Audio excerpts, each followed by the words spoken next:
و در معرفی اهمیت نقش کلیدی قلب و زبان در ایمان انسان حدیثی است از پیامبر اکرم حضرت محمد صلی الله علیه و آله و سلم.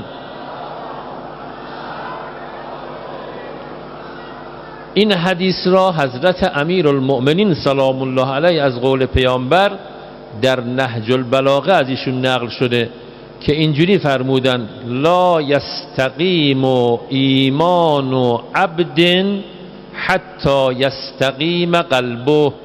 ایمان بنده ای استوار نمیشه تا دل او استوار بشه، یعنی تا دل محکم نشه ایمان محکم نمیشه، تا قلب محکم نشه ایمان پا نمیگیرد. ولا یستقیم قلبه حتی یستقیم لسانه. قلب هم قوام نمیگیره، پا نمیگیره، محکم نمیشه مگر اینکه زبان قوام بگیره. یعنی اگر زبان پا گرفت و در مسیر خودش حرکت کرد تأثیر در قلب هم دارد.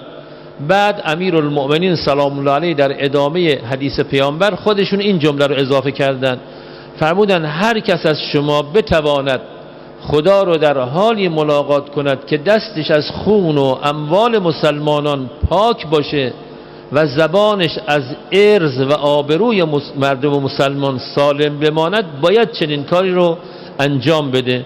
قرآن کریم هم این محتوا رو در یک جمله کوتاه بیان فرمود ویل لکل همزة لمزة. در اهمیت بدی گناه غیبت وای بر هر عیبجوی مسخره کننده. حالا جای تأسف هست که برخی از مردم سخنچینی و غیبت کردن و عیبجویی و تهمت زدن رو جزو عادات خودشون قرار دادن، به گونه ای که وقتی دیگران رو تحقیر میکنن، غیبتشون میکنن، مسخرشون میکنن، خوشحال میشن، لذت میبرن که آبروی کسی از بین بره.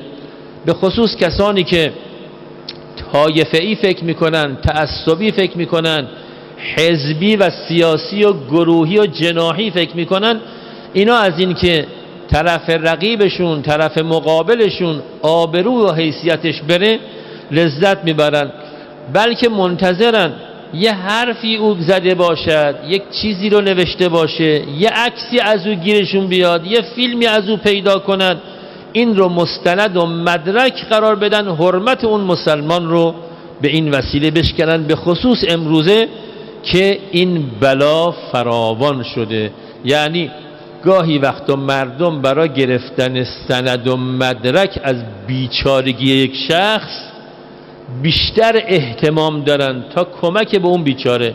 یه وقتی توی شهری سیل آمده بود، یه آقایی افتاد توی این آب، سیل داشت ایشون رو میبرد، عده‌ای موبایل به دستم ایستاده بودن، از این بیچاره عکس میگرفتن، این میرفت زیر آب میومد بالا، این عکس میگرفتن. بعد بالاخره این آدم گیر کرد به دیوار پلی که تو اون شهر بود، از اون طریق نجات پیدا کرد و تو بیمارستان بستری و عده‌ای هم رفتن عیادتش. تو عیادتش وقتی گفتن حال شما چطوره، چه حالی داشتید، گفت من هیچی از این بیشتر برام سخت نگذاشت که من داشتم تو سیل غرق میشدم، عوض این که بیان منو نجات بدن با موبایلاشون، تلفن‌های همراهشون از من عکس میگرفتن. حالا ببینید چه روزگاریه. اسمشون هم مؤمنه، اسمشون هم مسلمانه. حالا من نمیگم تو کدوم شهر این اتفاق افتاد، اما خیلی بده. و حالا برای آبروی مردم منتظرن یه کسی یه فیلمی، یه حرفی، یه عکسی زده باشه، یه چیزی رو نوشته باشه، از تو آلبوم خصوصیش، از توی نمیدونم تلفن خصوصیش یه چیزی در بیارن علیه این شخص علم کنن. عده‌ای هم برای رسیدن به مقام و موقعیت هیچ حریمی رو محترم نمیشمرن، تا میشه ایام انتخابات میرن سراغ همچین سندها و مدرکهایی برای اینکه آبروی شخص را ببرن.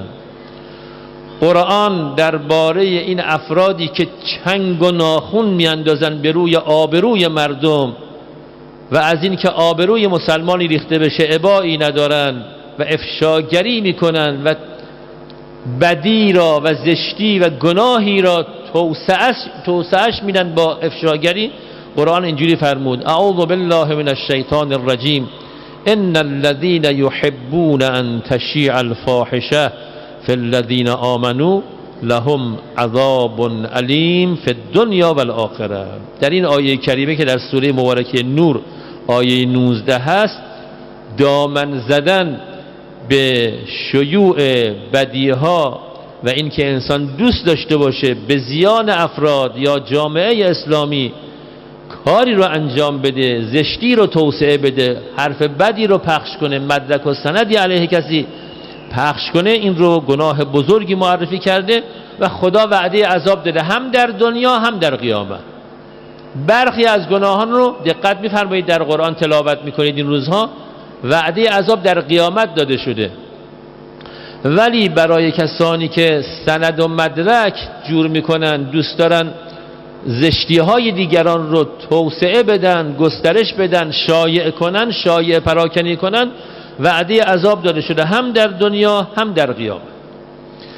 دقت بفرمایید، اسلام یه بنای محکمی رو برای اجتماع مسلمان ها قرار داده و این بنا رو بر اساس پیوند برادری و اخوت استوار کرده. فرمود انما المؤمنون اخوه، و تحت هیچ شرایطی خداوند اجازه آسیب رساندن به این بنای محکم اسلامی رو و اجتماعی رو نداده و همه آفتها و آسیبهایی که به این انسجام جامعه، به وحدت جامعه، به برادری جامعه، به این روح صفا و صمیمیتی که بین برادران و خواهران در یک جامعه هست لطمه میزنه، تمام این آسیب ها رو خدا تحریم کرده، مثل غیبت کردن، مثل مسخره کردن، مثل تهمت زدن، تمام اینها رو خدا تحریم کرده تا این جامعه و این وحدت و انسجامشون حفظ بشه.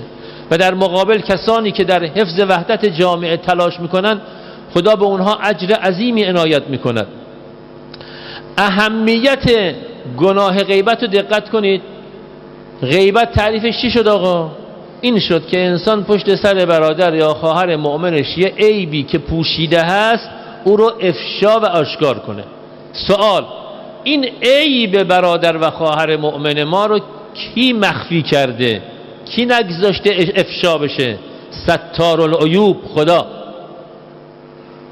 خدا نگذاشت گناهی که این برادر یا خواهر مرتکب شدن، این گناه برادر و خواهر افشا بشه. خدا ستار العیوبه، نیست اینجور آقا. اون وقت آدم غیبت کننده چیکار میکنه؟ با خدا درگیر میشه، یعنی به خدا میگه تو عیب این مسلمان رو پوشیدی ولی من میخوام افشاش کنم. این علت عظمت گناه غیبته. در عمل منافی عفت اون شخص بر اساس غلبه شهوت، غرائز، یک غلطی انجام میده، گناه زشتی رو مرتکب میشه، ولی در غیبت خدا میگه من پوشاندم گناه این برادر و خواهر مؤمن تو را، ولذا معنی غیبت اصلا همینه. ولی این شخص معارضه میکنه با خدای خودش، میگه تو ستار العیوبی ولی من افشا کننده عیوب هستم. عظمت این گناه و اهمیتش اینجاست، در حالی که ما موظفیم بر اساس اعتماد با یکدیگر رفتار کنیم. اینقدر در روایات ما نسبت به این معنا که اگر کسی یک کار زشتی ازش نقل شد برای شما، خودش اومد گفت آقا به من تهمت زدن، یه هم چیزی نیست، این عکس دروغه، این نوار دروغه، این نوشته فرمودن، تصدیق کنید این شخص را و تکذیب کنید کسانی که سند و مدرک علیه این شخص درست کردن.